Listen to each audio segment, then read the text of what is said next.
বাঙালির ঘরে পঞ্জিকা থাকবে না, তা কি কখনো হয়? চৈত্র সংক্রান্তির দিন যখন আমি নববর্ষের বাজার করতে গেছিলাম, তখন কিন্তু সবার প্রথম এই জিনিসটাই কিনেছিলাম এবং তারপরে অবশ্যই চড়ক মেলাতে।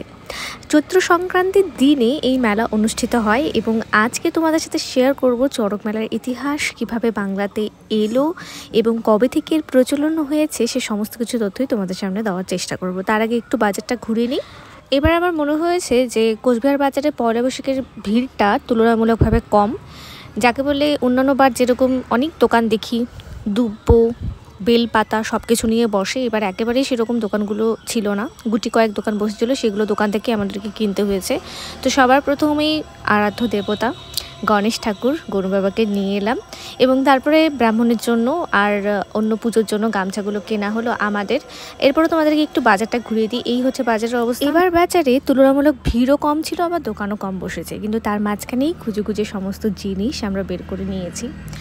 খুব গুটি কয়েক দোকানে দেখলাম ফুল, দূর্বা, বেলপাতা এগুলো সব বিক্রি করছে। তো সেই সমস্ত দোকান থেকে আমরা আমাদের সামর্থ্য অনুযায়ী সেই সমস্ত কিছু কিনে নিলাম এবং তারপরে কিছু জায়গা থেকে ফলমূলাদি সমস্ত কিছু কিনে আজকের মতো পয়লা বৈশাখের বাজার শেষ হলো। কারণ আমাদের দোকানে প্রত্যেকবার সেই পয়লা বৈশাখের দিনে কিন্তু গণেশ পুজো করে বছরটা শুরু করা হয়। তারপরে এখানে বাজারঘাট কমপ্লিট করে আমি একদম চলে গেলাম হচ্ছে চড়ক মেলার মাঠে।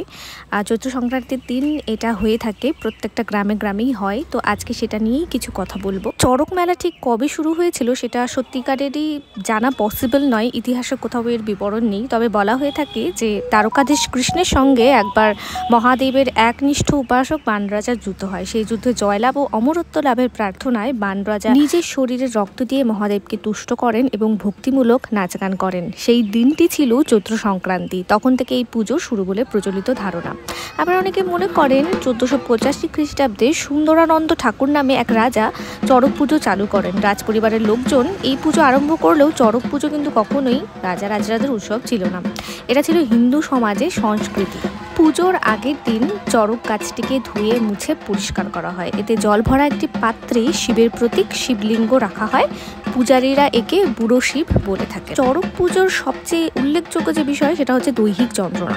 শারীরিক কষ্ট চড়ক পূজার এক বিশেষ অঙ্গ বলে মনে করা হয়।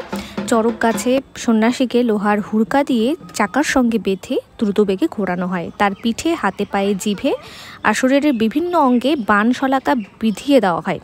কখনো কখনো জ্বলন্ত শলাকা তার গায়ে ফুঁড়ে দেওয়া হয়। 1865 খ্রিস্টাব্দে ব্রিটিশ সরকার আইন করে এসব বন্ধ করে, তবে এখনও কিন্তু সেটা বন্ধ হয়নি। এখনও একদম লোকজনের নিয়ম মেনে, বিভিন্ন পুজোর আচার মেনে এখনও কিন্তু গ্রামে গঞ্জে বিভিন্ন জায়গায় চড়ক পুজোর আয়োজন হয়ে থাকে। আমাদের কোচবিহারে মানে আমার বাড়ির পাশে দুটো জায়গাতে চড়ক পূজার আয়োজন হয়। আমি কিন্তু দুটো মেলাতেই প্রত্যেকবার যাই, এবারও তার ব্যতিক্রম হয়নি।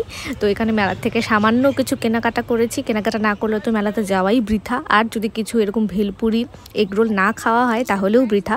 তো আমরা সেটাই করলাম, হাতের সামনে যা পেয়েছি সেটা কিনেছি এবং সঙ্গে এখান থেকে এই দাদার দোকান থেকে আমরা ভেলপুরি খেয়েছি এবং সেটা কিন্তু যথেষ্ট ভালো ছিল।